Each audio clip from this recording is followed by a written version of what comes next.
Hi అండి, నేను మీ రాజేష్. తెర వెనుక కథలు కొత్త ఎపిసోడ్కి స్వాగతం.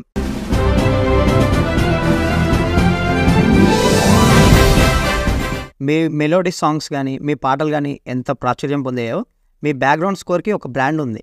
ఇప్పటికీ టిల్నో బ్యాక్గ్రౌండ్ స్కోర్ అనగానే మీ గురించే చెప్తుంటారు, మీ వర్క్లే మాట్లాడుతుంటారు. ఇప్పటికీ ట్విట్టర్లో కూడా చాలా బీజిఎమ్స్ తీసుకొచ్చి అప్పట్లోనే మణి శర్మ గారు ఎక్స్ట్రీమ్గా కొట్టారు, గూస్ బంప్ తెప్పించారని ఉంటుంది. సో ఇప్పుడు రీ రిలీజ్లో కూడా అది ఎంజాయ్ చేస్తారు అందరు బీజిఎమ్స్. ఇప్పుడు చూశాక ఈ జనరేషన్ కూడా రీ రిలీజ్ల వల్ల మీ బీజిఎమ్స్కి మీ సౌండింగ్కి తెలిసింది. సో మీరు ఆ టైంలో ఒక చేంజ్ తీసుకొచ్చారు బ్యాక్గ్రౌండ్ స్కోర్లో, ఎలివేషన్స్ కానీ ఆ సౌండింగ్ కానీ డ్రాస్టిక్ చేంజ్ కనిపించింది. అప్పటి వరకు బీజిఎమ్స్ వేరేగా ఉండేవి, మీరు వచ్చాక కొంచెం మారింది మా సినిమాలకి ఎస్పెషల్లీ. సో బ్యాక్గ్రౌండ్ స్కోర్ గురించి మాకు చిన్నప్పటి నుంచి ఇప్పుడు కోటి గారి దగ్గర పనిచేసినప్పటి నుంచి ఆ బ్యాక్గ్రౌండ్ అంటే కొంచెం ఇంట్రెస్ట్ ఎక్కువ. సో ఇళయరాజా గారి సినిమాలు ఎక్కువ చూసి అది ఇన్స్పైర్ అయ్యి అది సో బ్యాక్గ్రౌండ్ మ్యూజిక్ అంటే ఇంట్రెస్ట్ ఉంది బాగా. ఒక సీన్ని ఎలివేట్ చేయాలి అంటే పాటకి ఎంత ఇంపార్టెంటో బ్యాక్గ్రౌండ్ మ్యూజిక్ కూడా అంతే ఇంపార్టెన్స్ ఇచ్చేవాడు. Use to enjoy working for that. ఒక సీన్ ఎలివేట్ చేసి అది చూసుకునేప్పుడు ఒక తృప్తి, అది డెఫినెట్గా అది బయట కూడా వర్కౌట్ అయింది. కొన్ని ఎమోషన్ బాగా రీచ్ అయింది, సినిమాని కూడా ఎలివేట్ చేశారు. అంటే నేను వచ్చినప్పుడు చూసారంటే ఫ్యాక్షన్ అప్పుడే స్టార్ట్ అయింది. ప్రేమించుకుందారా ఫస్ట్ ఫ్యాక్షన్ ఫిల్మ్ అనుకుంటా ఆల్మోస్ట్.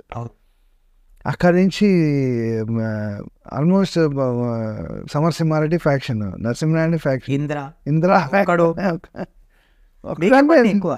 మీకే ఎక్కువ ఈ ఫ్యాక్షనిస్ట్ సినిమాలన్నీ మీకే వచ్చినాయి. అంటే ఆ కలర్, ఆ ఫ్యాక్షన్కి అంటూ కలర్, ఆ రథం అనేది ఇంకా కూడా అదే ఫాలో చేస్తున్నారు.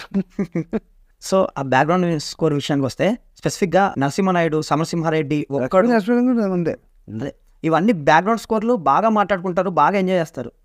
ఆ సినిమాకి సంబంధించి మీరు స్పెసిఫిక్గా తీసుకున్న కేర్ ఏంటి సార్ బీజిఎమ్స్ విషయంలో? ఇప్పటికీ ఏం లే, అది ఎమోషన్ కరెక్ట్గా స్టడీ చేయడమే అంతే. చూసాం ఎమోట్ మనం ఆడియన్లో నేను కూడా ఒక ఆడియన్ లాగా ఎమోట్ అయితే కానీ చేయలేము.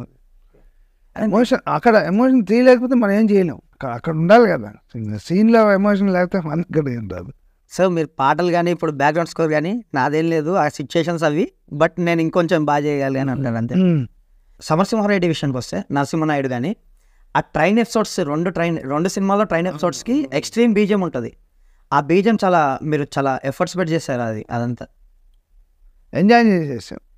ఎఫర్ట్ అన్నిటికీ ఉంటుంది. అంటే దాంట్లో ఎక్కువ స్పెషల్గా కనిపిస్తుంది మీ ఫోకస్ కానీ. అంటే దాన్ని ఎక్స్ప్లెయిన్ చేయలేము అంతే. అప్పుడు ఆ మూడ్కి ఆ ఇన్స్పిరేషన్ ఏమొచ్చింది అంతే. You cannot explain that. Sir ఒక్కడు విషయానికి వస్తే ఆ సీన్ ఏదైతే ఉందో కొండారెడ్డి బురుజు సీన్, అదంతా మీ వర్క్ బాగా మాట్లాడింది సినిమాలో. మీ వర్క్ అదంతా ఎక్స్ట్రీమ్గా ఉంటుంది. అతను ఆర్టిస్ట్ వచ్చి డైలాగ్ చెప్పి అక్కడ మీరు అందుకొని అది ఎలా ఉంది సార్ ఆ సీన్కి బీజం చేసినప్పుడు కానీ? అదంతా అక్కడ ఏం రావాలి మ్యూజిక్ థీమ్ ప్రకారం అక్కడ అదో వస్తుంది మ్యూజిక్. ఈ ఒక్కడు నీ సైన్యమై తోడుంటే చాలు అనే ఒక వర్డ్ మ్యూజిక్ని తీసుకొచ్చి అక్కడ ప్లే చేస్తాం. అంటే లిరిక్గా కూడా మ్యూజిక్ కనెక్ట్ చేయడం, ఈవిడు ఒక్కడు నీకు తోడుండడానికి వచ్చాడు అని. అది బీజంతో బీజంతో వస్తుంది.